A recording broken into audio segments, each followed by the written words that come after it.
আসসালামু আলাইকুম ওয়া রাহমাতুল্লাহি ওয়া বারাকাতুহু। মাননীয় প্রধান উপদেষ্টা ডক্টর মোহাম্মদ ইউনূস সাহেব, আপনি বর্তমান দেশের প্রধানমন্ত্রী হিসাবে দায়িত্ব পালন করতেছেন। আজকে 16ই সেপ্টেম্বর 2024। আপনার ক্ষমতা মাসের উপরে পার হয়ে গেছে, এখনও কোনো জিনিস নিয়ন্ত্রণে আসেনি। কোথাও কোনো জায়গায় এখনও দেশ নিয়ন্ত্রণে আসে নাই। আমি আপনার কাছে ছোট্ট একটি আবদার ও দেশের জনগণের কাছে, আপনার কাছে, আপনি যে জায়গায় আছেন আপনি আপনার জায়গায় থাকবেন। অন্তর্কালীন সরকারের প্রধান 2 জন 3 জনও হতে পারে, সমস্যা নেই।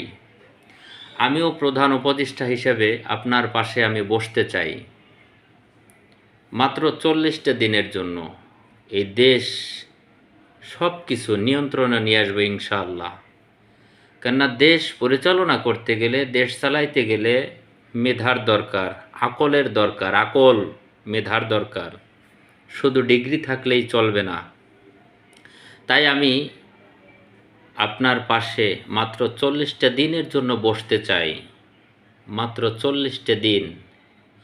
আমার দ্বারা যদি যারা পরিমাণ দেশের ক্ষতি হয়, দেশের জনগণ আমাকে আইনের আওতায় এনে যেই সাজা দেওয়ার সেই সাজা আমাকে দেবে, আমি সেটাই মাথা পেতে নিতে রাজি আছি ইনশাআল্লাহ। তবুও আপনি আমাকে মাত্র 40টা দিনের জন্য একটু সুযোগ করে দেন, আমি দেশটা নিয়ন্ত্রণে নিয়ে আসবো ইনশাআল্লাহ। আপনি থাকবেন, আমি থাকব, যারা আছে সবাই থেকে আমাদের এই দেশটাকে আমরা সুন্দর করে নিয়ে আসবো ইনশাআল্লাহ। 40 দিনের একটা দিন আমি ওভার থাকবো না। এর আগেই আমি আমার পদত্যাগ রিজাইন করে দেবো ইনশাআল্লাহ।